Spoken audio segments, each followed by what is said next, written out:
Hello students, welcome to the lecture on nonverbal communication, and after this lecture we will be able to learn the following objectives. Understand body language, define gestures in nonverbal communication, explain postures in nonverbal communication, define facial expression in nonverbal communication, explain the dress codes in nonverbal communication, discuss the cross-cultural dimensions of business communication, describe listening and speaking, understand the techniques of electing response and probing questions, explain observation business and social etiquettes. Let us start with a brief introduction to communication. Communication is more than verbal.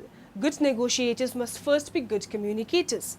Unfortunately, many negotiators think of communication only as oral or written verbal exchanges, but verbal exchanges account for only a fraction of the messages people send and receive.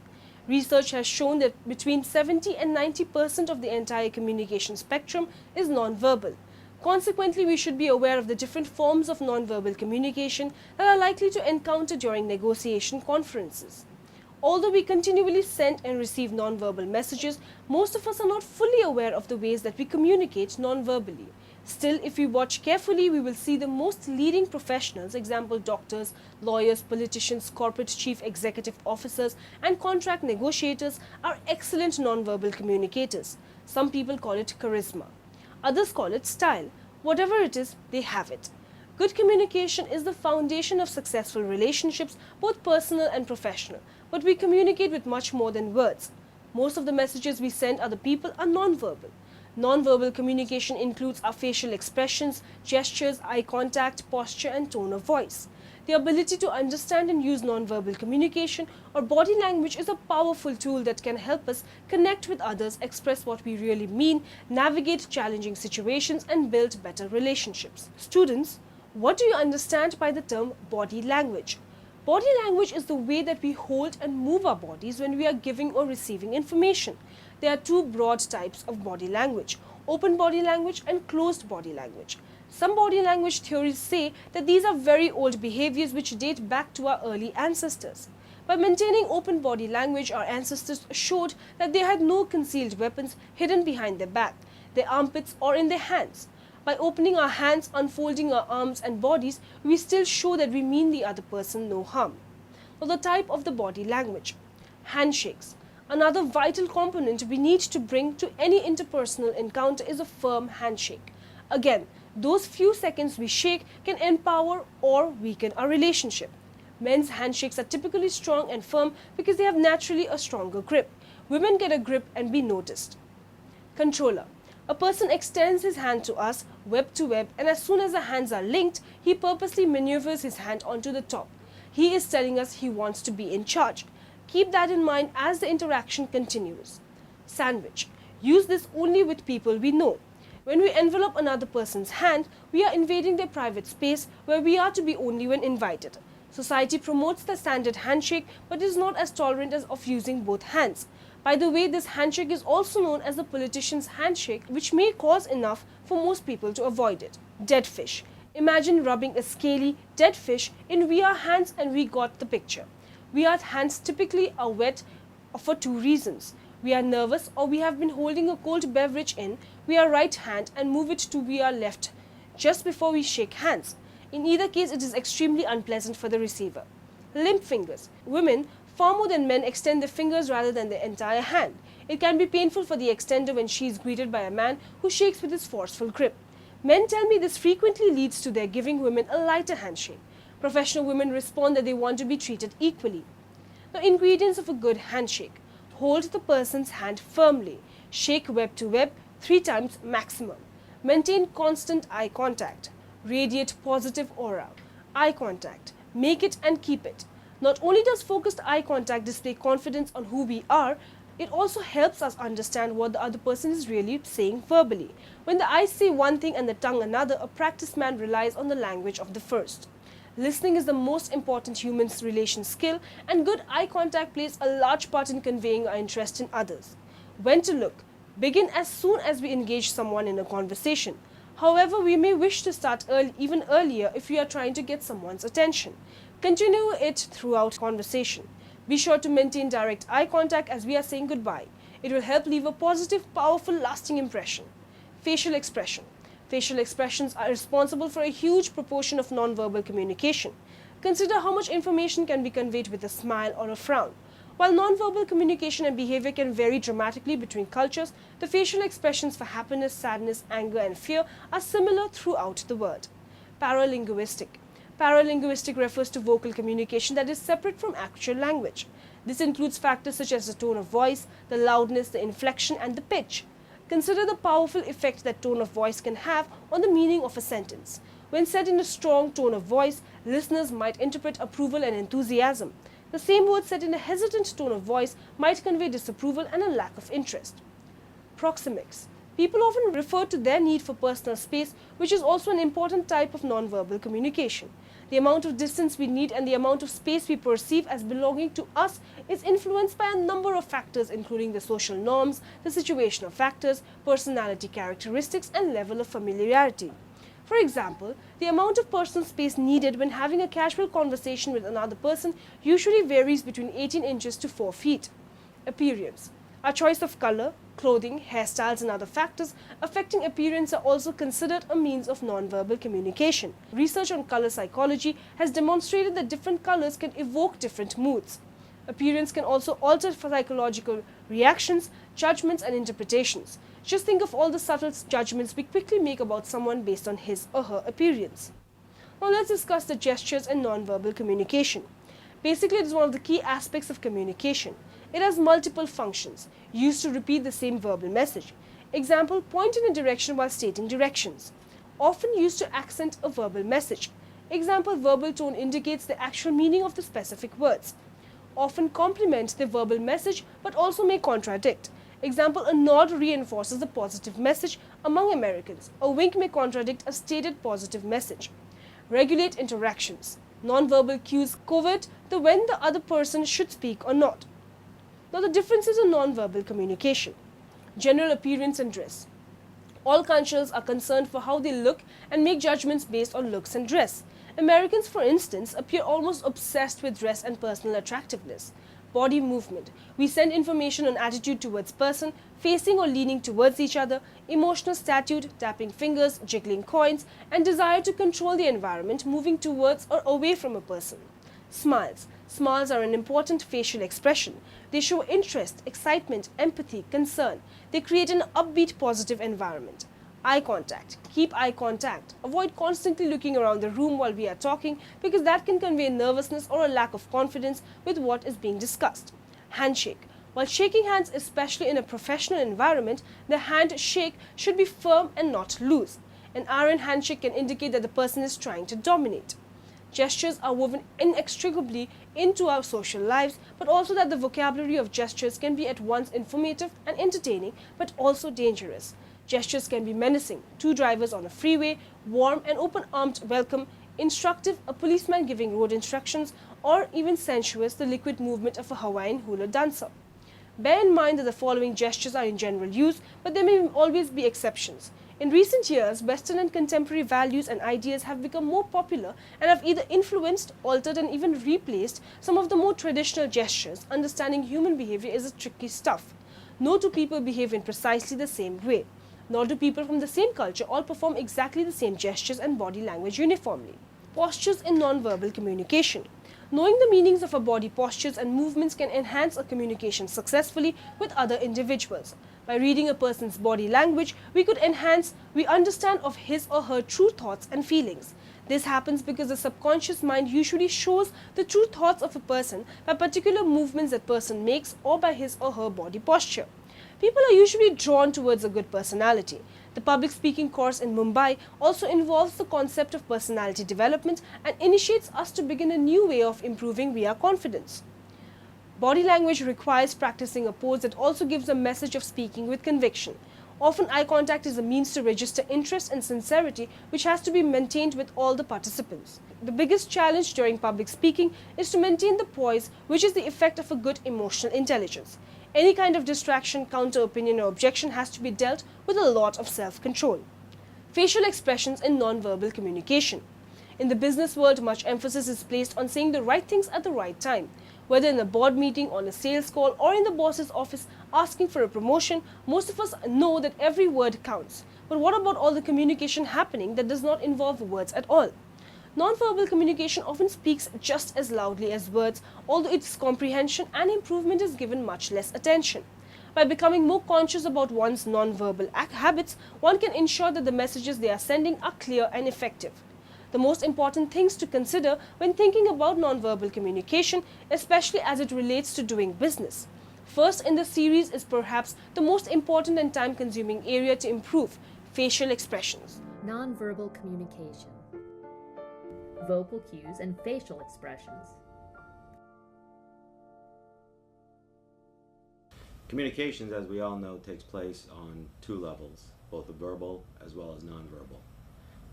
Today we're going to be covering and discussing nonverbal communications. Many studies say that 92% of the way another person is going to be impacted by you, or it's going to figure out what they think of you, is completely nonverbal. Nonverbal communication provides information, regulates interpersonal interactions, expresses emotion, enables metacommunication, controls social situations, and helps to formulate impressions. So what is communication? And more specifically, what is nonverbal communication? Communications can be defined as the process of sending a message in such a way that it can be received and understood by the receiver, as well as accepted. Nonverbal communication is the process of transferring information without words. In this program, we will explore three aspects of nonverbal communication: vocalic communication, facial expressions, and eye behaviors. We will look at their place in the broader realm of communication and highlight their role in establishing personal and professional relationships. Vocalic communication. The human voice is like an instrument we use to produce sounds. When we discuss vocalic communication, we are looking beyond the actual words that are spoken and instead exploring the characteristics of the sounds behind them. We call these vocal cues. There's so many things about the quality of voice which has nothing to do with the actual words. Is it low? Is it high? Do they speak quickly? Is there an accent or not? Vocal cues can be defined broadly as the attributes of sound that convey or communicate meaning. Vocal cues are differentiated based upon the unique sound attributes of a person's speaking voice. Those sound characteristics are often divided into 9 distinct categories that, when taken together, offer a complete picture of a person's voice. Characteristics of vocal cues would include such things as volume, pitch, rate or pace, duration, quality,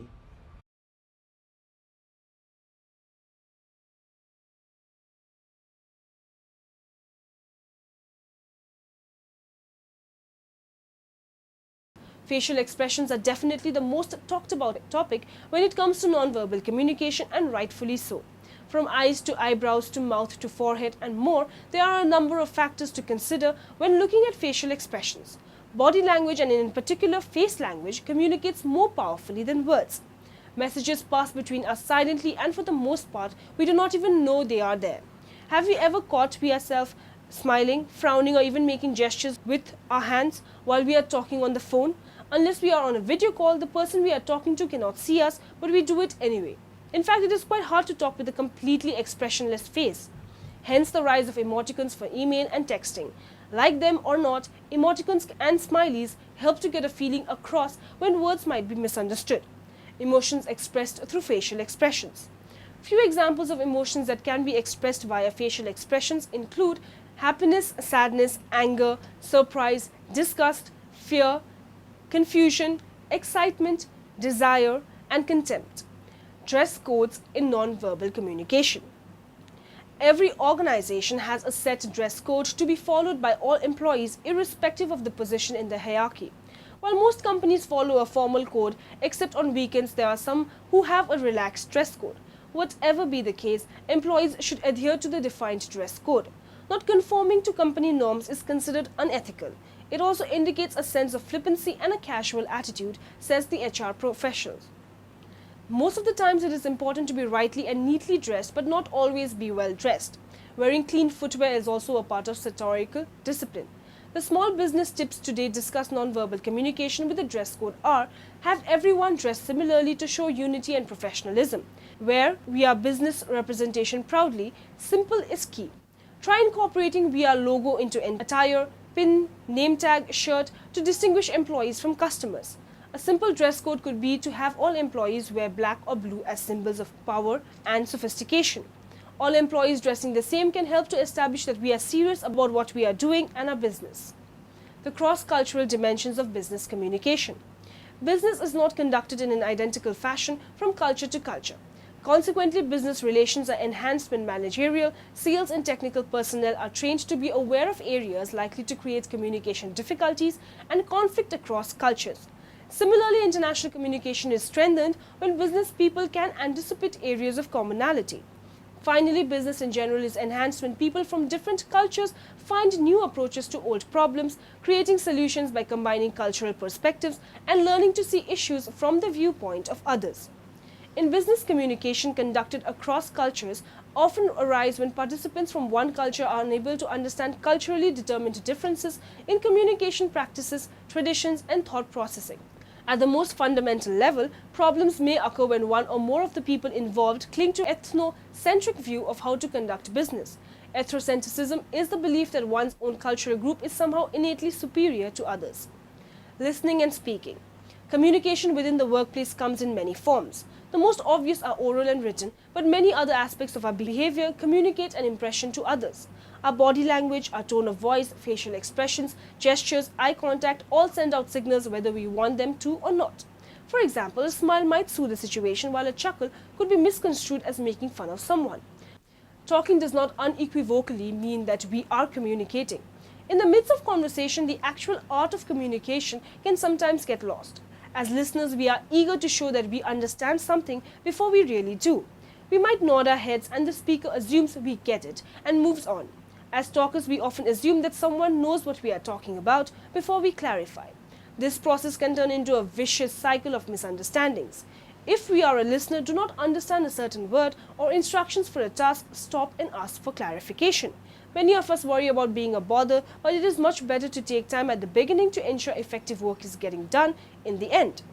Often when entering a new company, new industry, or even just a new peer group, we encounter new words. It is important to be observant and learn to communicate with specific buzzwords or acronyms relevant to the profession that we are in. Listening with the intent to understand takes focus and concentration. Do not simply think about what we want to say next. Taking notes can help us focus on what the speaker is saying and shows the speaker that we are giving the discussion importance. Listening is a significant part of communication process. Communication cannot take place until and unless a message is heard and retained thoroughly and positively by the receiver or the listener. Listening is a dynamic process. Listening means attentiveness and interest perceptible in the posture as well as expressions. Listening implies decoding, that is translating the symbols into meanings and interpreting the messages correctly in communication process.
Now, in the end, let us summarize what we have learned in this lecture.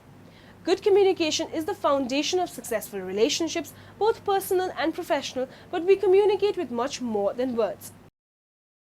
Body language is the way that we hold and move our bodies when we are giving or receiving information. People often refer to their needs for personal space, which is also an important type of nonverbal communication. Gestures and body language communicate as effectively as words, maybe even more effectively. We use gestures daily, almost instinctively, from beckoning to a waiter or punctuating a business presentation with visual. Gross translation errors, though frequent, may be less likely to cause conflict between parties than other language difficulties for two reasons. The drive for success in business is customer satisfaction. Customers always want to make sure that they receive good quality service from the companies they have decided to make business with.